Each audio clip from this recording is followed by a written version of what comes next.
It looks like the problems facing the digital publishing world aren't going anywhere. Vice News has announced bankruptcy on Monday. There has been a years-long dissent, according to a piece in the New York Times.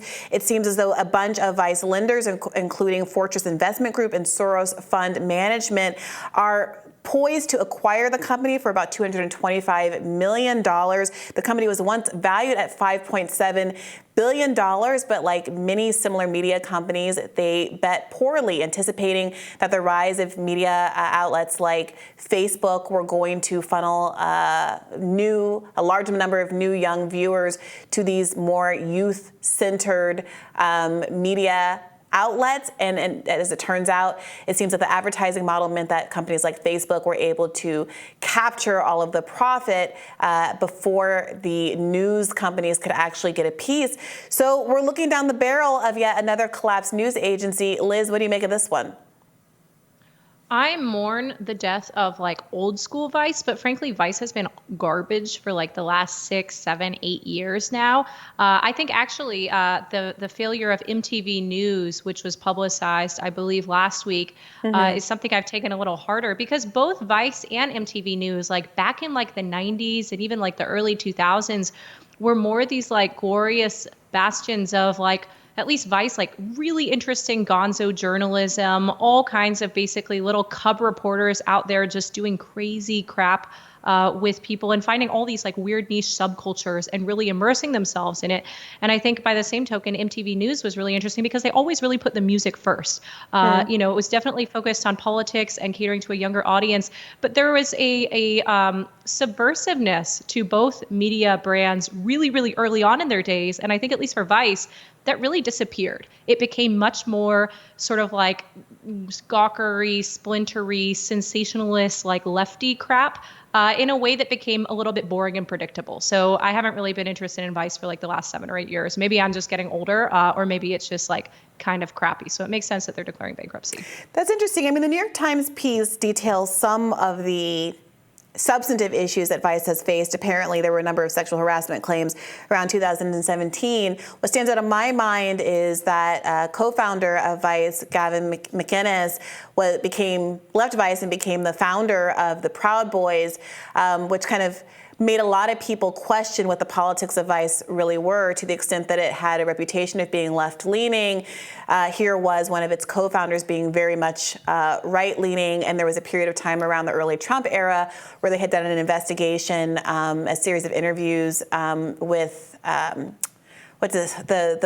famously conservative right-wing guy who was well-dressed. Now I'm blocking his name.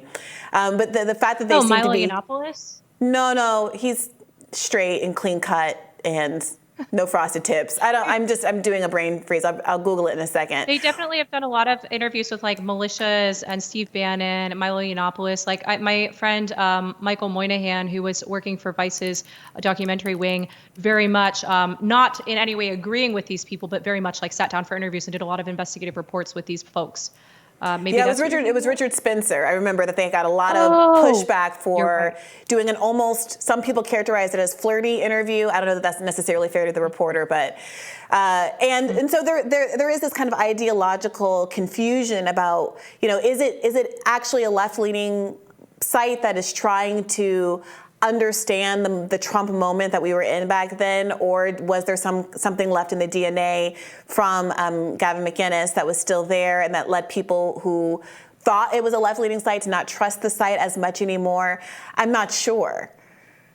I think that's an interesting theory. I sort of look at its start as sort of this like booze and coke fueled Montreal punk zine, essentially, as the real thing that was sort of in its DNA early on. The McInnes trajectory is fascinating because he sort of had these very alt-righty leanings he's had those for a very long time, right? Mm-hmm. Like, as far as I understand it, Gavin McInnes has sort of long been this very sort of like fascist contrarian figure, and, you know, very interested in aligning with those types. But I do think to some degree, Vice's documentary work they were really interested in a way that many other organizations weren't in sitting down, for example, with these like strange paramilitary groups.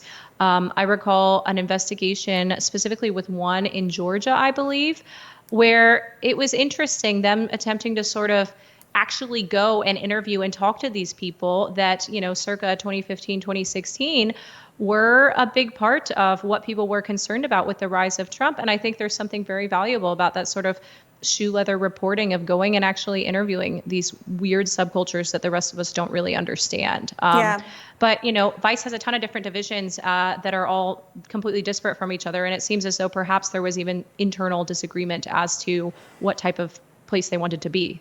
I'm sure there was. I mean, that's the thing. Every time there's a story about one of these news outlets dying, there can be a kind of cheering based on your ideological priors. I saw people like Tim Pool celebrating the fall of Vice, and certainly as a leftist, I find very little reflected in my own personal beliefs in a lot of the institutions that are failing. But it is also the case that the cause of a lot of journalistic institutions falling is, I think, a concern. It should be a concern to everyone. Having fewer and fewer avenues for profitability means you're going to get fewer gumshoe journalists. You're going to get less and less local reporting, and you're going to get a small number of elite media actors having full control over what we all hear and see. And the advertiser's role in affecting what they decide to broadcast becomes even more pronounced when there aren't a diversity of options and competitors in the space. And so there is a broader question of, is anyone going to be able to hack how to survive in media if you're someone not named the New York Times, who really has a lock on the subscription model in a way that other kind of outlets, I mean, everyone can't pay $8 a month to 10 different outlets every month. So how are smaller journalistic institutions expected to survive in this? Yeah, it's been really interesting seeing this almost culling where some of the prominent figures at different publications, sometimes contrarian voices, have in a sense either been pushed out or sort of self-exiled and shifted to Substack, which is really interesting. You saying paying $8 a month for a bunch of different to a bunch of different publications made me think of how I always have to go through and ensure that I'm not spending so much money at Substack, because I'll accidentally subscribe. I'll subscribe to all my friends and I'll subscribe to a few things I'm interested in. And before I know it, I'm spending, $75 a month on things that I may or may not be reading. But I think it's really interesting seeing New York Times sort of emerge as the top dog with the subscriber model, seeing a lot of publications shifting to this nonprofit newsroom model. The way that ProPublica sort of started. I know ProPublica, Texas Tribune, there are a bunch of really interesting publications doing that type of thing. But fundamentally, will we see more of this boring corporate sameness when publications like Vice file for bankruptcy and get bought by these like massive conglomerations of all kinds of sort of media stewards? It's hard for me to say what will happen, but I think, something will be lost. Yeah, well, it does seem like for the time being, Vice operations are going on as usual. They've secured a $20 million loan to keep operating Vice pending sale, so we'll have to stay tuned and see what happens after that. More Rising after this.